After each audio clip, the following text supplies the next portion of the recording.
집 한 채 짓는 게 이렇게 복잡할 줄이야. 처음 단독주택을 지으려는 분들이 가장 많이 하는 말이기도 합니다. 단독주택은 그 자체로 엄청난 프로젝트입니다. 뭐 쬐깐한 집 하나 짓는데 라고 생각을 하실 수도 있지만 실제로는 1000세대, 만세대 아파트 짓는 거랑 20평, 30평짜리 단독주택 한 동 짓는 거랑 똑같은 공정들이 다 같이 들어갑니다. 안녕하세요. 좋은 고치들 미국입니다. 오늘은 단독주택 건축에 대해서 건축주분들이 가장 어려워하는 10가지 현실적인 해결법이라는 주제를 가지고 설명드리려고 합니다. 집 한 채 짓는 게 이렇게 복잡할 줄이야. 처음 단독주택을 지으려는 분들이 가장 많이 하는 말이기도 합니다. 단독주택은 그 자체로 엄청난 프로젝트입니다. 뭐 쬐깐한 집 하나 짓는데 라고 생각을 하실 수도 있지만 실제로는 1000세대, 만세대 아파트 짓는 거랑 20평, 30평짜리 단독주택 한 동 짓는 거랑 똑같은 공정들이 다 같이 들어갑니다. 그만큼 엄청 많은 공정들과 엄청 많은 프로젝트들이 실제로 현장에서 이루어집니다. 설렘도 있지만 막상 시작해보면 수많은 고민과 어려움들이 찾아옵니다. 오늘은 단독주택 건축 과정에서 많은 분들이 실제로 겪고 있는 10가지 어려움과 그에 대한 현실적인 대안 방법까지 자세하게 정리해 드리려고 합니다. 끝까지 신청하시면 단독주택, 전원주택을 지으시는데 큰 도움이 될 거라 확신합니다. 첫 번째, 예산 문제. 생각보다 훨씬 복잡합니다. 처음에는 대략 이 정도면 되겠지라고 시작을 하지만 막상 견적서를 받아보면 생각하시는 것보다 높게 나오는 경우들이 많이 있고 실제로 건축업체에서 받는 견적서 외에 들어가는 비용들은 여러 가지가 더 있습니다. 땅값, 설계비, 시공비, 세금 등을 포함한 것들 물론이고 공사 중에도 집안 보강, 배수공사, 옹벽 설치 등 예상하지 못한 추가 비용이 종종 발생하기도 합니다.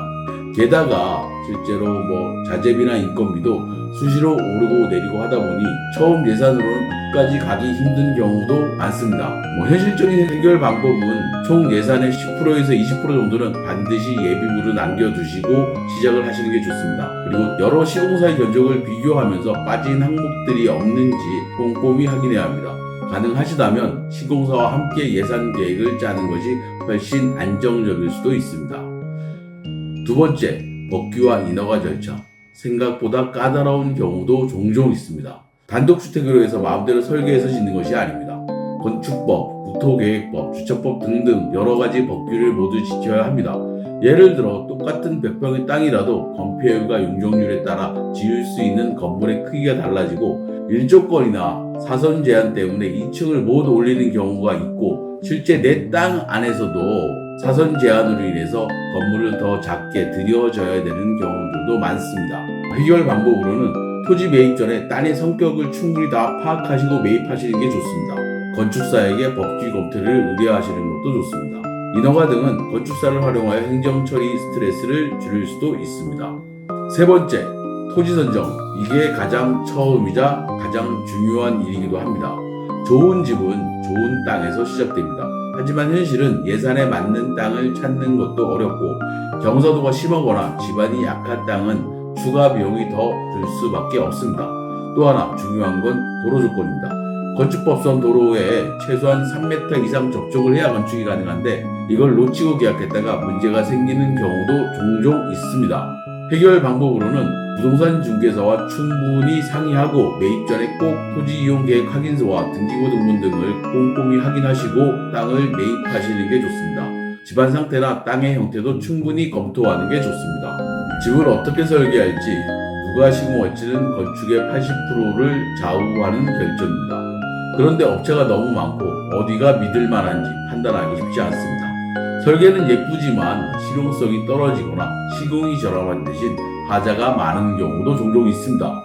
해결 방법으로는 건축업체의 포트폴리오나 기존 고객 후기 등 계약할 때 공사 범위, 일정 하자 보수 조건 등을 명확히 계약서에 명시하고 꼼꼼히 따져와야 합니다. 다섯 번째, 공사 과정 관리. 생각보다 손이 많이 갑니다. 공사가 시작되면 이제 다 됐다 싶으신데 그건 오산입니다. 날씨나 자재수급 문제로 공사가 지연되기도 하고 현장에서는 설계와 다르게 시공되는 경우도 있습니다. 또한 직장을 다니거나 일을 하시면서 현장을 자주 방문하기도 어려운 게 현실입니다. 해결 방법으로는 시공사로부터 공정표나 메일 사진 등을 받아 매 단계별 체크하세요. 법정 관리 외에 사설 감리를 따로 두는 것도 방법일 수도 있습니다. 여섯 번째, 자재 선택, 고르는 지옥에 빠집니다. 선택을 할 게 생각보다 수십 가지가 넘습니다. 이거 고르다가 멘탈 나갔다는 얘기 진짜 많이 나오고 있습니다. 실제로 타일 업체에 가서 타일을 고르는데 타일 종류만 1000가지가 넘는 자재들 중에 타일을 고르다 보면 두세 시간은 기본 서너 번에 걸쳐서 고르는 경우도 종종 있습니다.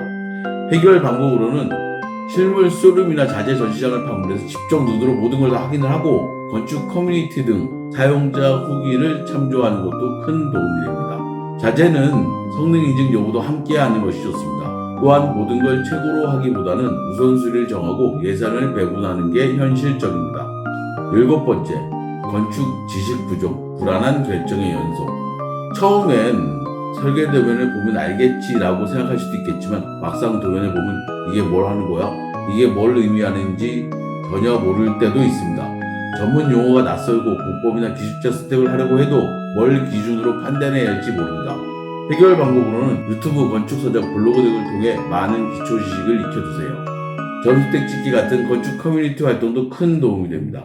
중요한 결정은 전문가나 건축 업체에게 조언을 구하고 최종 선택은 스스로 하는 자세가 필요합니다. 여덟 번째, 시간과 에너지 꽤 많이 들어갑니다. 토지 매입부터 입주까지 짧게는 1년, 길게는 수년 이상 걸리기도 합니다. 그동안 신경 써야 할 일이 정말 많고 직전과 병행하면서 진행하다 보면 스트레스가 쌓일 수밖에 없습니다. 해결 방법은 이건 단기간 프로젝트가 아니라는 걸 처음부터 인식하셔야 돼요. 역할을 나누고 전문가에게 적절히 위임하시면서 공사를 진행하시는 게 좋습니다. 아홉 번째, 의사결정의 연속, 마음이 흔들립니다. 집 짓는 동안 계속 뭔가를 결정해야 돼요. 그런데 한번 결정한 건 또 바꾸기 어려우니 계속 불안해집니다. 게다가 가족끼리 의견이 다를 때도 많습니다. 해결 방법으로는 초기에 가족 간 우선순위를 정해두는 것이 중요합니다. 중요한 결정은 하루 이틀 고민하고 정리한 후에 확정하세요. 완벽한 선택보다는 합리적인 선택에 만족하는 자세가 필요합니다. 열 번째, 입주했다고 끝난 게 아닙니다. 균열, 유수, 결로 같은 하자가 생기기도 하고 관리사무소 없는 단독주택은 유지 보수를 직접 해야 하는 경우도 많습니다. 해결 방법으로는 입주 전에 꼼꼼하게 점검하고 사진으로 모든 걸 기록해두고 믿을 수 있는 시공사와 계약하십시오. 오늘 말씀드린 10가지 어려움과 해결 방법이 여러분의 집 짓기에 작은 도움이 되었길 바랍니다. 좋은 건축랩은 언제나 건축주의 입장에서 정직한 시공과 투명한 상담을 약속드립니다. 더 많은 전원주택 정보와 실제 시공 사례가 궁금하시다면 구독과 좋아요, 알림 설정 부탁드립니다. 좋은 건축랩의 이용식이었습니다. 감사합니다.